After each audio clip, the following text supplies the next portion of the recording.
2022년 10월 18일 화요일 달코라 뉴스입니다. 오는 11월 중간선거에서 투표할 수 있는 아시안 유권자는 총 1,335만 명인 것으로 집계됐습니다. 북텍사스의 기온이 급감해 오는 수요일까지 쌀쌀하겠습니다. 텍사스 연방법원이 서류 미비청년 추방유예 프로그램 다카의 신규 등록을 막는 명령을 내려 연방정부의 개정안 발효를 사실상 무산시켰습니다. 얼빙을 기반으로 하고 있는 석유 대기업 엑선모빌이 러시아 석유 시장에서 완전히 철수했습니다.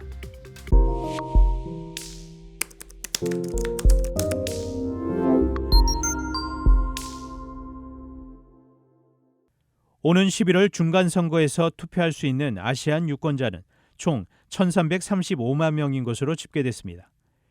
피우 리서치 센터가 공개한 미국의 아시안 유권자 분석 자료에 따른 것으로 다음 달 중간선거에서 투표할 자격이 있는 아시안 유권자는 전체 유권자의 5.5%를 차지하는 것으로 나타났습니다.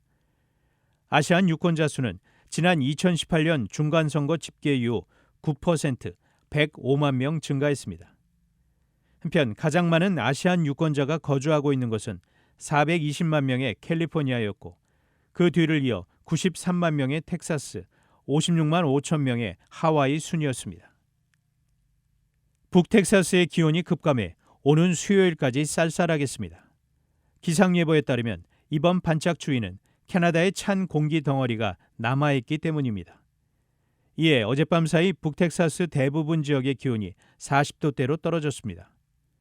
북텍사스는 오늘 화창한 날씨를 보이겠으며 북쪽에서 약한 바람이 불어와 60도 초중반대의 기온을 보일 것으로 예보됐습니다.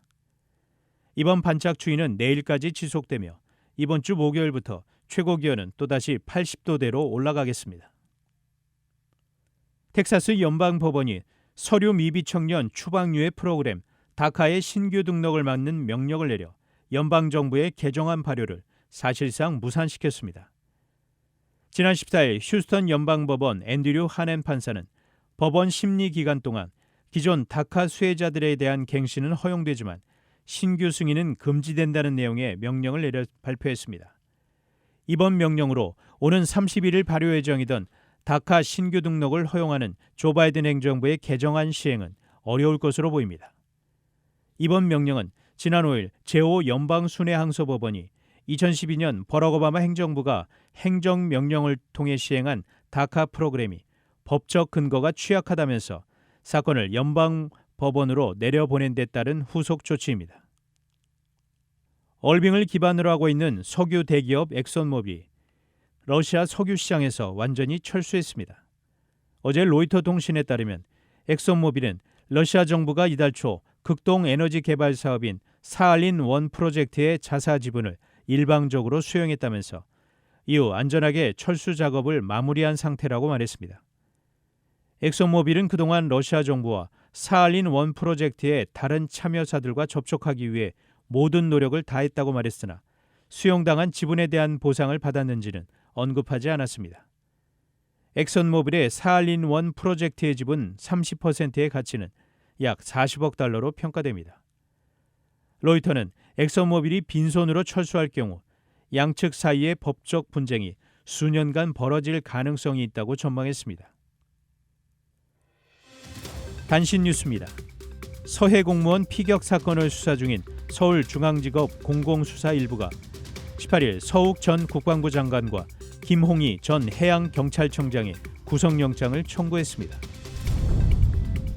일부 여론조사에서 국민의힘 차기 당대표 적합도 1위를 달리는 것으로 나타난 유승민 전 의원에 대한 여권 내 견제의 목소리가 이어지고 있습니다.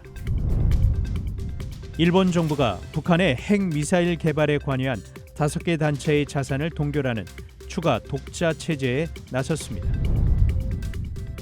중국이 영국군 출신 퇴역 조종사들을 거액을 주고 고용해 자국 공군 훈련에 활용하고 있다는 영국 군 정보당국의 경고가 나왔습니다. 지금까지 10월 18일 화요일 달코라 뉴스 최현준이었습니다.